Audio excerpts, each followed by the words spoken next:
एक शौहर ने अपनी बीवी से कहा, मैं तुमसे बड़ा प्यार करता हूँ, बहुत प्यार करता हूँ। हदीस पाक के हुज़ूर फरमाते हैं कि जिससे तुम मोहब्बत करो उससे इजहार करो, ताकि उसके दिल में भी तुम्हारी मोहब्बत पैदा हो जाए।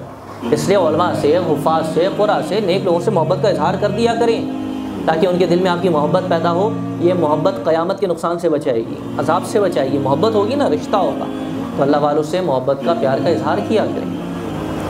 तो शौहर ने अपनी बीवी से कहा, मैं तुम्हें बड़ा प्यार करता हूँ, बहुत मोहब्बत करता हूँ। बीवी से पूछा, तुम भी करती हो? उसने कहा, मैं तो जान से ज़्यादा प्यार आपको करती हूँ। कहा, मेरे बगैर रह सकोगी?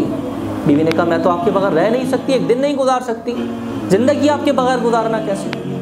कहा, वाक़यतन दिल से तुमने तय कर लिया कि सारी ज़िंदगी मेरे साथ रहना चाहती हो?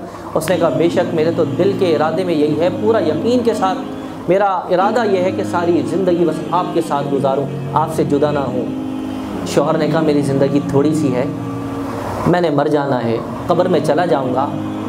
अगर तू चाहती है कि हमेशा मेरे साथ रहे तो नमाज़ें पढ़ा कर, मैं भी जन्नत में रहूँगा, तू भी मेरे साथ जन्नत में रहा करेगी। नमाज़ें पढ़ा कर। अगर तू नमाज नहीं पढ़ेगी तो ऐसा ना हो कि अल्लाह मुझे जन्नत में भेज दे और तुझे जहन्नम में भेज दे। मैं कैसे रहूँगा तेरे बगैर? मैं तुझसे बहुत प्यार करता हूँ, अगर सारी ज़िंदगी हमेशा मेरे साथ रहना है तो मेरा साथ देना, नमाज़ पढ़ा कर। ये हदीस की ताबीर है। एक सहाबी हुज़ूर के पास आए, अर्ज़ की, आका मैं आपसे बहुत मोहब्बत करता हूँ। अल्लाह के महबूब ने इरशाद फरमाया कि तुम फिर जन्नत में जाने के लिए, मेरे साथ रहने के लिए नमाज़ों से मेरी मदद करो।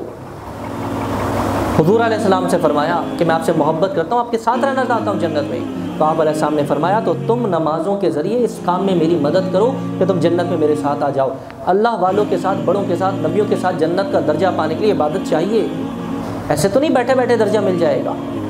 तो अगर आप अल्लाह वालों से प्यार करते हैं तो उनकी दी हुई तालीम पर, नबी से प्यार करते हैं, नबी की दी हुई तालीम पर अमल करना पड़ेगा, तब उनकी क़ुर्बत मिलेगी।